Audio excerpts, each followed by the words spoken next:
And moving on, in recent years, the Gulf has branded itself as a sanctuary of modern stability. Tax-free paychecks, permanent sunshine, and state-backed perks have lured millions of foreign workers seeking comfort and certainty. But on the night of the 23rd of June, that image took a hit with a barrage of Iranian missile firings. This video on your screen right now seems like that from a military thriller. Doha's upscale Villaggio Mall, which is normally echoing with laughter of leisuring shoppers, was shaken by the deafening sound of Iranian missiles slicing through the Gulf sky. Their target? A U.S. military base barely 50 kilometers from downtown Doha. Qatari officials were quick to reassure no casualties, no direct hits. But the on-ground footage told a different story. Rattling glass, emergency sirens, chaos in a place never meant to feel this vulnerable. Shrieks echoed through luxury aisles. Parents whispered comfort to frightened children as the sky lit up in a region they thought was safe. And with that, a once whispered question turned into a roar across social media expat groups.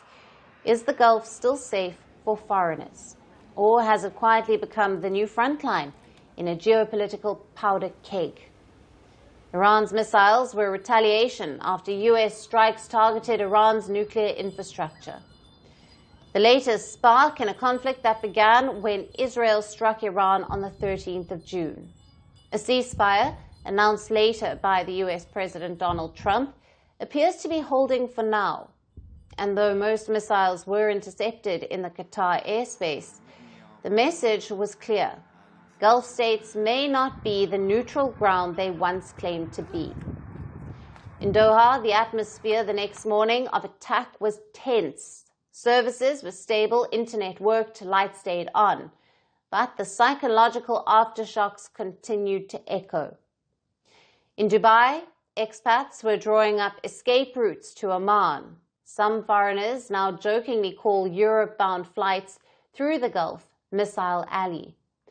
And for many, the real worry wasn't really the conflict, but the flight cancellations. Experts are calling it a disruption of a temporary nature, but risk consultants say that companies are limiting non-essential travel, with some clients opting to stay put and work remotely. The impact on Gulf economies?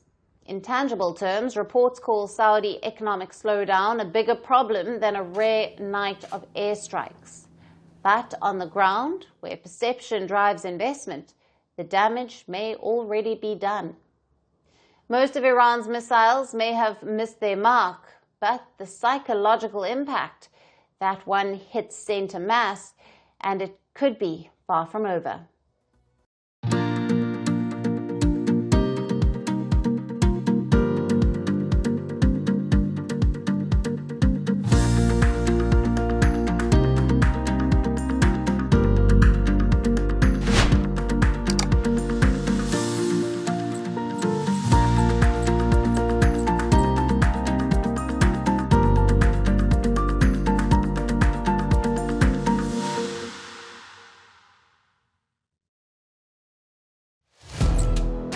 Firstpost now available in 9 languages on YouTube. English, At $36 trillion. French, Le FMI, comme German, Geschäftsführenden Direktor, Hindi, $30 trillion ka karj mo.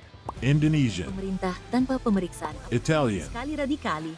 Japanese, 4 兆ドル以上も Portuguese, por causa do próprio balanço patrimonial. Spanish. Beautiful bill. Go to Settings, click on Audio Track and select a language of your choice. Be the first to know what's happening around you in your first language. Firstpost.